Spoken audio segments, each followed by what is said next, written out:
we will be seeing the Titans and the Steelers play this week. The game is postponed. It is proceeding. It's because of the COVID-19 outbreak at the Tennessee Titans facility and within the team. 4 players are positive. 5 staff members are positive. Facility closed until Saturday, and it's going forward. So that's good news. Now, do we have, Charean, a final decision? I've been out of the loop for the last hour or so. Is there a final decision as to when the game is actually happening? No, they're hoping to play it on Monday, but who knows if we're going to have more positive tests or how this thing is going to play out. And if it does play on Tuesday, Mike, trivia question for you. Do you know the last time the NFL played a Tuesday game? And there's a reason I'm asking you this question. Yes. It was December 28th, 2010. It was the Vikings at the Eagles. It was Joe Webb beating Mike Vick 24-14. We were there. And I don't know that I have a ticket stub because I was there with NBC. Actually, what we did, that game was supposed to be a Sunday night game. And we were in studio when the blizzard was bearing down on New York, Philadelphia, and the East Coast. And they just moved the game to Tuesday night. So we stayed in the city and went down to Philadelphia by train and did the game from there on Tuesday night, down on the field, pregame, postgame, halftime. And, Joe Webb somehow beat Mike Vick because Brett Favre, that may have been like the first start he had ever missed once his streak began because he had a concussion, I believe. But, December 28, 2010. It makes for a short week on the back end. I hope it's not Tuesday because then the Titans have 5 days to play the Bills and the Steelers have 5 days to get ready for their next game, I think against the Browns. I'd almost rather, if they move to Tuesday, the Bills game the following week and the Steelers game the following week be moved to Monday. And see, when you don't have fans, you're flexible, right? You can move a game from Sunday to Monday, Sunday to Tuesday, whenever. You can do that. And I hope that they don't put the Bills and the Steelers in a position by moving it to Tuesday where they'd be pinched to get ready for the games that they have the following Sunday. And, Mike, we've talked about this a lot, but the league has built in all these areas where they can move games and change games. If you notice on the schedule this week, there are no divisional matchups. And that was intended because if they had a COVID outbreak this week, those games could be thrown away or put at the end of the year or whatever, but they were not divisional matchups. So they could do away with them. So they've planned all these things out. Now, we know what happens to the best laid plans. Sometimes they don't work out. But they have built this in, different various things. And so they're hoping to get this one in, and then we'll be 4 weeks in without having a game at least canceled. We will have had it postponed, but not canceled. And more is coming. I mean, we know that. This in league knows that. This is not a surprise, and it's not going to be a surprise going forward when we have more of these types of situations. Well, it's definitely going to keep coming if teams like the Raiders have their starting quarterback and multiple other members of the team showing up at events that violate local ordinances regarding indoor activities, people without masks on.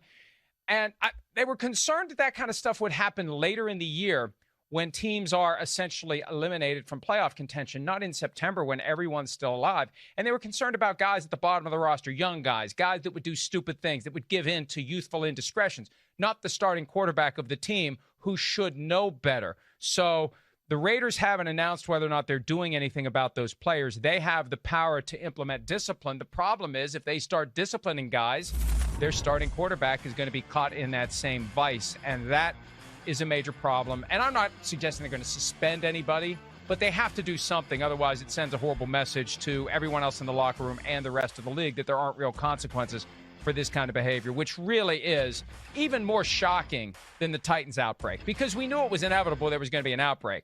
I didn't believe it would be inevitable that we'd see a scene like that just a few weeks into the season where stupidity overcomes the common sense and the logistics and the protocols aimed at limiting the spread of the virus. And the thing about the Titans-Steelers game, real quickly, if it does happen Monday or Tuesday, that will mean, I believe, that we don't have any more positives.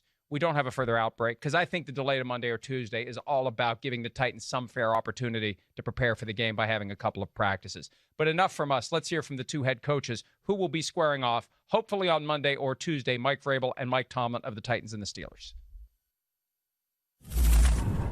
I know there's going to be a lot of questions about the game and about who's to blame and where it started.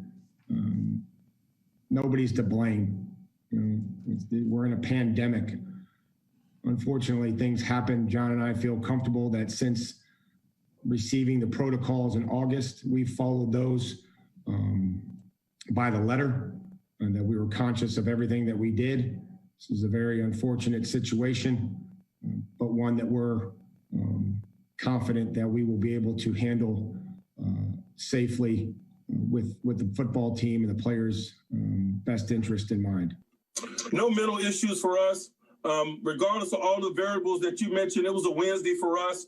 We had a base preparation day regardless of those circumstances. And so we've tried to stay focused on that. And to be honest with you, this COVID environment with closed locker rooms and so forth has really provided us an opportunity to do that probably easier than normal circumstances. Now, I want to go back to what Mike Vrabel said, Charean. The notion that there's no one to blame. I don't know that I buy that because, and I love Mike Vrabel, but the ultimate pass-fail is whether or not you keep the virus out of your facility.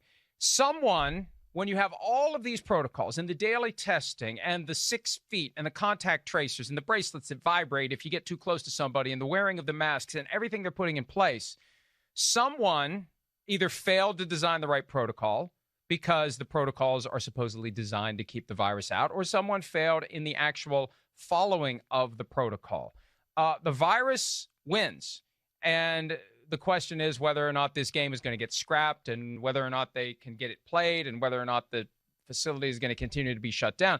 But somewhere, somehow, there is blame to be laid. We may never know, but if everything worked the way it was supposed to, this wouldn't have happened.